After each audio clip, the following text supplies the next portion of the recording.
डेडमोन death play के episode 10 की starting में हम लोग देखते हैं कि पोल्का को उसके पास्ट का फ्लैशबैक याद आ रहा होता है, जहाँ पर उसकी सेंस है उसे उसके एम्पायर के एम्बलम को दिखाती है। वो कहती है कि ये हमारे एम्पायर का एम्बलम है जहाँ पर तुम रहते हो। तभी वहाँ पर एक बच्चा आता है, वो दोनों से कहता है कि फादर ने जो डिजाइन बनाया था एम्बलम के लिए वो काफी ज्यादा सिंपल था, इसलिए हमने इसे पर्सनली रीड्रॉ कर ऐसा बना दिया और ये काफी ज्यादा कूल है ना। और इतना कहकर वो एक डिजाइन दिखाता है जिसके अंदर उसके फादर का बनाया गया एम्बलम का डिजाइन होता है। और इसके बाद से हम प्रेजेंट टाइम का सीन देखते हैं जहाँ पर पोल्का कह रहा होता है ये तो मेरे पिछले वर्ल्ड के फॉलन एम्पायर का एम्बलम है। और अब हम देखते हैं कि पूरी सिटी के अंदर वो जितने भी हॉट एयर बलून्स होते हैं वो सारे के सारे फैल चुके होते हैं, जिन पर वही सिंबल बना रहता है, जिसके कारण से पूरी सिटी के अंदर काफी सारे अननोन और खतरनाक लोग आपस में चैट करने लग जाते हैं। वो कहते हैं कि ये एम्बलम और ये सिंबल लोगों के हाथ नहीं लगना चाहिए, लोगों को इसका मतलब नहीं पता होना चाहिए, इसे जल्दी से छुपा दो। और ये सब बिल्कुल वैसा ही है जैसा 5 साल पहले हुआ था। और अब अगले सीन में हम इवानुमे और एरिस को देखते हैं, जहाँ पर एरिस ये सिंबल देखकर कहता है क्या ये वही सिंबल है जिसको अभी तुमने मेंशन किया था। तो ये सुनकर इवानुमे एरिस को वो लेटर दे देता है जो उसे पोल्का ने दिया था। उसके अंदर होसरोगी ने लिखा रहता है कि किसी पर भी विश्वास मत करना और मिरर 1-383 के पीछे की होगी,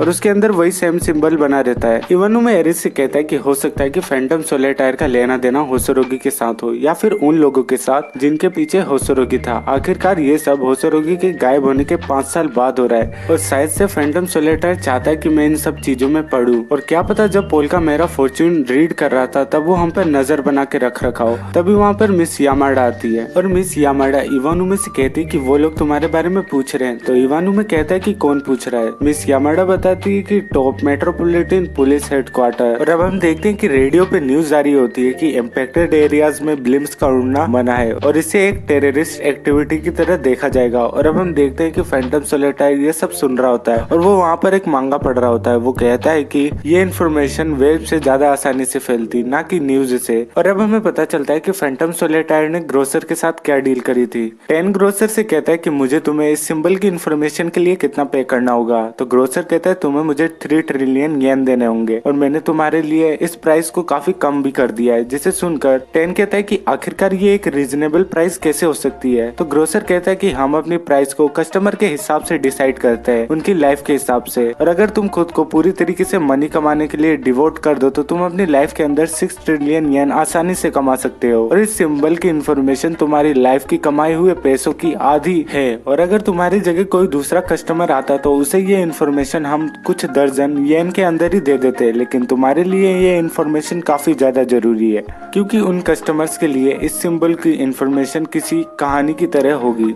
बट इस सिंबल की इन्फॉर्मेशन तुम्हारी डेस्टिनी को एक शेप देगी और अगर इसे तुम्हें गलत तरीके से दिया गया तो ये तुम्हारी लाइफ को पॉइजन कर देगी और पूरी तरीके से बर्बाद कर देगी। इसके बाद से 10 ग्रोसर से कहता है कि तुम्हारे जितने भी पिछले लोग थे उन्होंने तुम पर भरोसा किया और इसीलिए मैं भी करूंगा। और तुमने जो भी इन्फॉर्मेशन मुझे अभी तक बताई उसके लिए शुक्रिया, लेकिन मैं तुमसे चाहता हूँ क्या तुम मुझे बता सकते हो कि मुझे थोड़े ब्लिम्स के लिए कितने पैसे देने पड़ेंगे, क्योंकि अब इस इन्फॉर्मेशन का पता मैं खुद लगाऊंगा। और अब अगले सीन में हम देखते हैं कि वहाँ पर 10 एक मांगा पढ़ रहा होता है, लेकिन तभी एक गोली आके 10 को लगती है। और इसके बाद से हम देखते हैं कि कुछ अननोन पर्सन कहते हैं क्या मैंने उसे शूट कर दिया। तो उसके साथ जो एक पर्सन होता है वो कहता है कि नहीं, मुझे तो लगता है कि तुमने उसे मिस कर दिया। और अब हमें पता चलता है कि वो तो 10 नहीं 10 का पपेट होता है। जिसके बाद से वो लड़की कहती है कि पहले सुबुया और अब इकिबुरु और अब एक और पर्सन, क्या हमें कभी भी एक अच्छी जॉब नहीं मिलेगी। जिसके बाद से वो दूसरा पर्सन कहता है कि क्या तुम शिंजुकू को हीट अप करना चाहती हो, मैंने सुन रखा है कि वहाँ पर काफी सारे इंटरमीडिएरी है।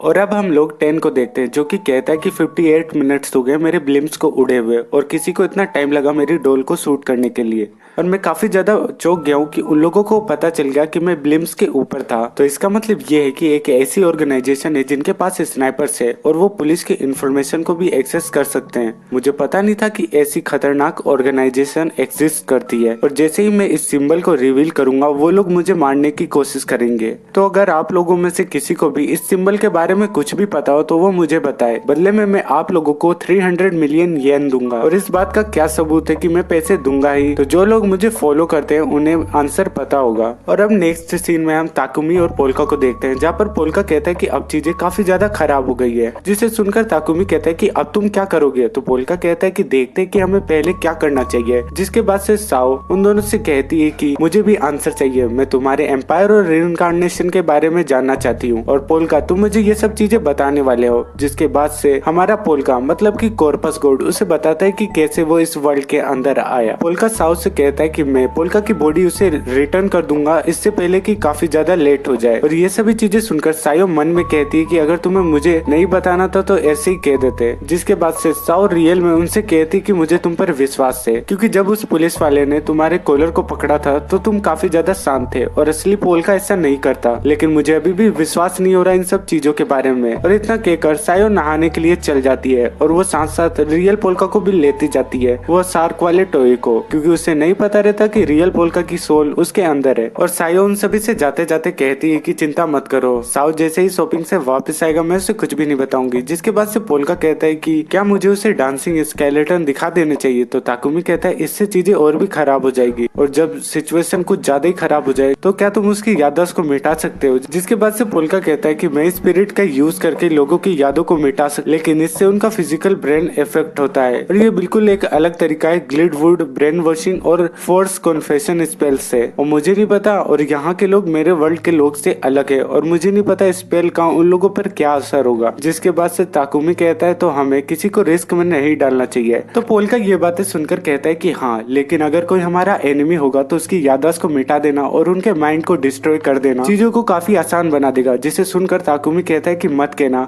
कि अभी तक तुमने जिन भी बुरे लोगों को मारा है उन सभी लोगों के साथ तुमने यही किया है। जिसे सुनकर पोल्का कहता है कि वो लोग पूरी तरीके से पागल नहीं हुए। तो ये सुनकर ताकुमी कहता है कि कभी कभी तुम मुझे बहुत ज्यादा डरा देते हो। जिसे सुनकर पोल्का हंसने लग जाता है। वो कहता है कि मुझे सुनकर काफी अच्छा लगा कि तुमने कहा कभी कभी। जिसके बाद से ताकुमी कहता है कि मैं तुम्हारे हाथों मिसाकी की तरह नहीं मरा तो। और इसके बाद वो लोग नोटिस करते हैं कि वहाँ पर तो मिसाकी होती नहीं है।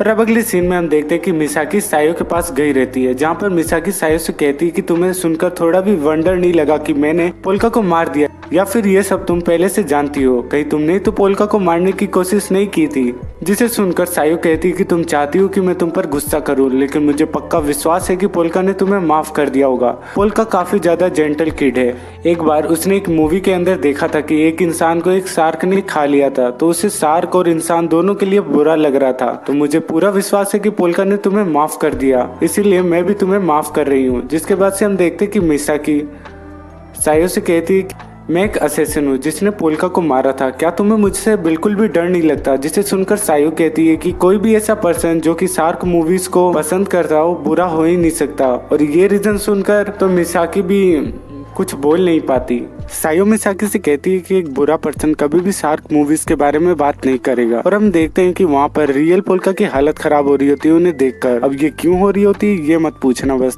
सायो मिसाकी से कहती है कि तुमने शिजुकी और काजुकी को भी बचाया, इसलिए मैं तुम्हें माफ करती हूँ। और अब हम देखते हैं कि मिसाकी पोल्का और ताकुमी से कहती है कि मैंने पता लगाने की कोशिश की, सायो ने किसी को भी पोल्का को मारने के लिए पैसे नहीं दिए थे। जिसके बाद से ताकुमी मिसाकी से कहता है कि तुम्हारे साथ तकलीफ क्या है, क्या तुम बेवकूफ हो। जिसके बाद से सायो कहती कि तुम कितना रूड हो, मैं किसी भी चीज के बारे में ज्यादा केयर नहीं करती सिवाय शार्क के, तो मैं किसी को पोल्का को मारने के लिए पैसे कैसे दे सकती हूँ। तो ये सुनकर ताकुमी कहता है कि ये तो पूरी तरीके से इलॉजिकल बात है। तो ये सुनकर सायो कहती है अगर मैंने पोल्का को मारा होता तो मैं उसे शार्क फूड के अंदर बदल देती। और अब ताकुमी रियल पोल्का को देखता है जो कि लाल पड़ गया था, जिसे देखकर ताकुमी कहता है कि ये मत कहना कि तुम इसे अपने साथ बाथ में लेके गई थी। तो ये सुनकर सायो कहती है कि मुझे माफ करना, मैंने बिना पूछे तुम्हारे शार्क वॉक टॉय को अपने साथ लेके गई थी। तो ताकुमी रियल पोल्का की तरफ देखते हुए कहता है कि फैमिली होते हुए तुम्हारे लिए काफी ज्यादा टफ रहा होगा। जिसके बाद से सायो को पता चलता है कि वही रियल पोल्का है। तो ताकुमी सायो को कहता है कि तुम्हें चेंज करते हुए देखना काफी फन नहीं रहा होगा।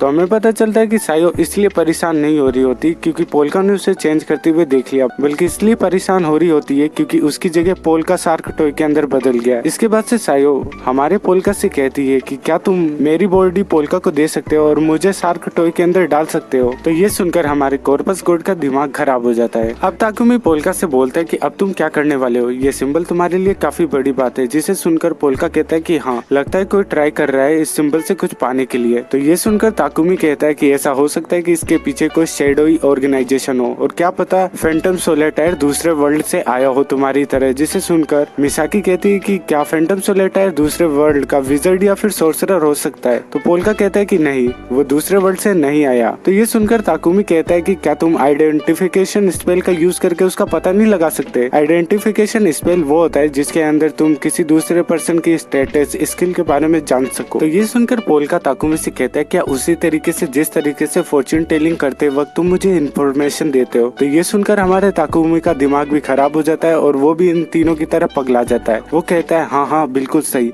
मैं एक आइडेंटिफिकेशन स्पेल को कास्ट कर सकता हूँ। क्या मैं एक आइडेंटिफिकेशन विजार्ड हूँ? पोल्का उन सभी को बताता है कि मैंने सालों लगाकर सीक्रेट आर्ट ऑफ रेजरेक्शन को क्राफ्ट किया था, तो मुझे नहीं पता कि उन टाइम में कोई रेजरेक्ट होकर इस वर्ल्ड के अंदर आ गया हो। तो मिसाकी पोल्का से कहती है कि तुम दूसरे वर्ल्ड से स्केलेटन को तो समन कर सकते हो। तो ये सुनकर पोल्का कहता है कि मुझे नहीं पता कि ये कैसे काम कर रहा है, लेकिन मैं दूसरे वर्ल्ड से सोल्स को बुलाकर यहाँ पर उन्हें टेम्परेरी बोन वेसल के अंदर डाल सकता हूँ। तो इसके बाद से मिसाकी पोल्का से कहती है क्या तुम ऐसे गोश्त को जानते हो जो हमें इसके बारे में ज्यादातर बता सके। तो पोल्का कहता है नहीं, जब मैं इस वर्ल्ड के अंदर रेजरेक्ट हो रहा था तो मैंने ज्यादातर सोल्स को आजाद कर दिया था, और जो सोल्स अभी तक मेरे साथ पैक्ट बना के रख रखी है, मैं समझ नहीं पा रहा कि मैं उनका सामना कैसे करूंगा जब मैं उनके वर्ल्ड के ऊपर काफी बड़ा खतरा लेकर आ गया था। तो ये सुनकर सायो कहती है कि तुम्हें जब भी जरूरत हो तुम उन सोल्स को बुला सकते हो और उनका सामना कर सकते हो एक स्माइल के साथ। पोल्का सायो से कहता है क्या वो मुझे माफ करेंगे। तो सायो कहती है उन पर विश्वास रखो, वो भले तुम पर गुस्सा करे लेकिन उन्होंने तुम्हारे साथ पैक्ट बनाया तो उन पे उतना तो विश्वास करो। जिसके बाद से पोल्का सायो से कहता है कि मुझे माफ कर देना, मैंने तुम पर शक किया कि तुमने पोल्का को मारा होगा। तो सायो कहती है कि इन सब की कोई जरूरत नहीं है, अगर तुम्हारे वर्ल्ड के अंदर नेक्रोमेंसी होती है तो तुम्हारे वर्ल्ड के अंदर सार्कोमेंसी भी होती होगी।